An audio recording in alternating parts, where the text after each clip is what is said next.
तो ये है भद्रसेन के राजा का राज्य, जहाँ काफ़ी ज़्यादा सुख शांति से लोग रहा करते थे। उसी गांव में काफ़ी ज़्यादा गाड़ी वाहन चलते थे और खेतों में काफ़ी ज़्यादा हरियाली हुआ करती थी। बट इसी हरियाली के पीछे छुपा है एक रहस्य। ये है राजमहल और ये है उनके राजा भद्रसेन। भद्रसेन महाराज की जय, भद्रसेन महाराज की जय, भद्रसेन महाराज की जय। ये है भद्रसेन की एक प्यारी सी बेटी राजवंती, जो काफ़ी खूबसूरत और काफ़ी दिल की साफ है। पूरे गांव में इसकी ही चर्चा की जाती है। लेकिन राजवंती के ऊपर भी एक कर्ज लगा है। राजवंती अपने कमरे की ओर जाने लगती है।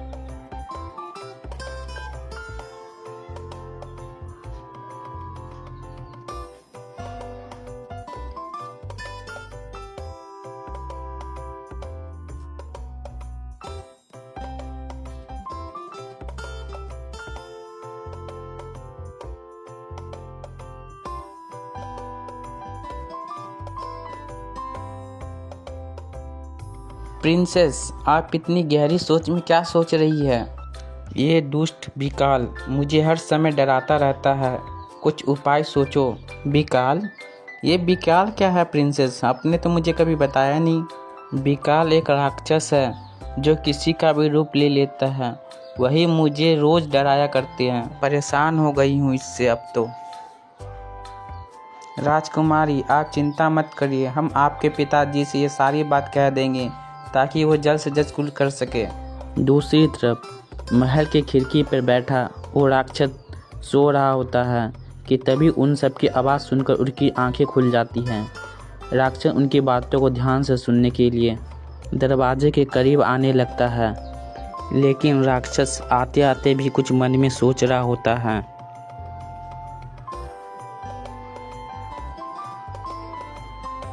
अरे, ये सब कौन बिकराल की बातें कर रही है?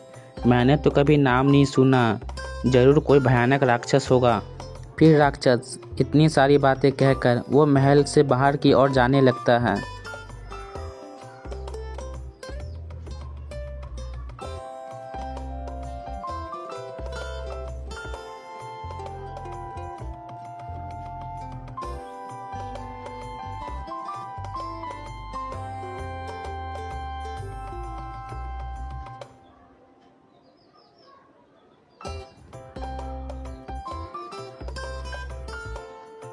और राक्षस जाते जाते एक कुटिया के अंदर पहुंच जाता है, जिस कुटिया में राजाओं के घोड़े को रखा जाता है। राक्षस भी घोड़े का रूप लेकर उस कुटिया के अंदर जाने की तैयारी कर रहा होता है। वह राक्षस घोड़े का रूप लेकर राजा के अश्वशाला में आ जाते हैं और जाकर अपने जगह पर खड़े हो जाते हैं। रात का समय, चारों तरफ अंधेरा, चांद बीच आसमान में चमक रहा होता है तारों के बीच। तभी जंगलों के बीच एक आदमी जाता हुआ दिखाई देता है, जो राजमहल की ओर जा रहा होता है। दरअसल ये एक चोर है जो राजमहल में आज चोरी करने के इरादे से आया है। वो चोर महल के गेट के सामने आके खड़े हो जाता है और मन में कुछ सोचने लगता है। आज इस महल में चोरी करूँगा और ज़िंदगी हमेशा के लिए खुशी से जीऊँगा। अब बिना किसी देरी के चले जाता हूँ अंदर, अभी सभी लोग सो रहे होंगे। इतना कहकर वो चोर अश्वशाला की ओर आ जाता है। अश्वशाला में बहुत सारे घोड़े, ऊंट रखे हुए थे। तभी वहाँ चोर अचानक से उस अश्वशाला के अंदर आने लगता है और अपने मन पसंद की एक घोड़े को चुनने की कोशिश करता है। उसे एक घोड़ा दिखाई देता है जो काफ़ी खूबसूरत होता है। दरअसल ये वही घोड़ा है जो राक्षस है, जिसने घोड़े का रूप ले रखा है।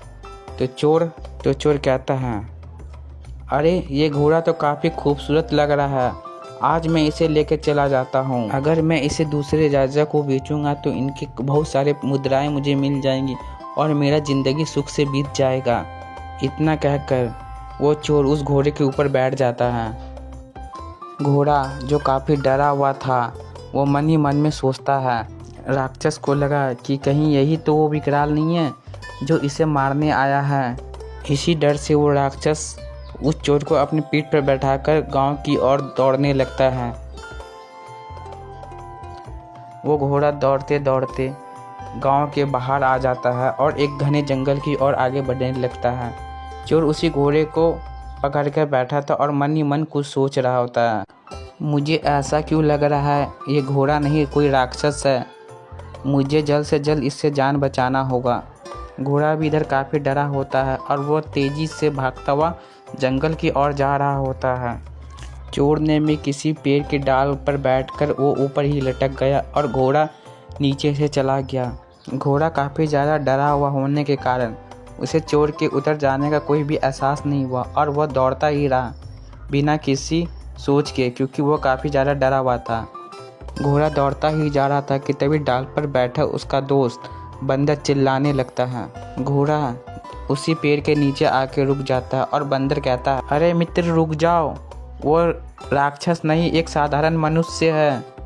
लेकिन घोड़े को उसकी बात पर विश्वास नहीं होता। बंदर उससे कहता है, मित्र तुम मेरे पीछे आ जाओ और इस पेड़ के पीछे छुप जाओ, मैं तुम्हें बताता हूँ। वो चोर भी सुन रहा होता है और उसे काफ़ी ज़्यादा गुस्सा आ जाता है। चोर खुद को बचाने के लिए बंदर की ओर आगे बढ़ने लगता है और जाते जाते वो बंदर की उस डाली के नीचे आ जाता है जिस डाली पर बंदर बैठा होता है। और चोर कूद कर फट से उस बंदर को पकड़ लेता है और उसकी पूंछ चबाने लगता है और बंदर जोरों से दर्द के मारे चिल्लाता है, ओ ये कुछ भी नहीं है, कुछ नहीं हुआ, ये साधारण इंसान है। ऐसी बातें बोलने लगता है। पर घोड़ा भी काफ़ी ज़्यादा डरा हुआ था जिस कारण वह वहाँ से भागने लगता है। तो इधर बंदर की पूंछ वो चोर चबा रहा होता है कि तभी वो अंदर चिल्लाकर बोलता है, अरे दोस्त मुझे छोड़ के कहाँ जा रहे हो, इधर आ जाओ, ये साधारण मनुष्य है। बट इनकी बातें घोड़ा सुन रहा होता है, लेकिन वो कहता है, मित्र तुम चाहे जो भी कहो पर तुम्हारे चेहरे पर साफ साफ लिखा है कि यही वो विकराल है। इतना कहते ही वो राक्षस भयभीत होकर गांव के बाहर चला गया। इधर उस चोर की समझदारी से उसने अपनी जान बचाई और राक्षस को भी बाहर कर फेंका गांव से। उस दिन के बाद से राजबंती को कभी वो सपना नहीं आया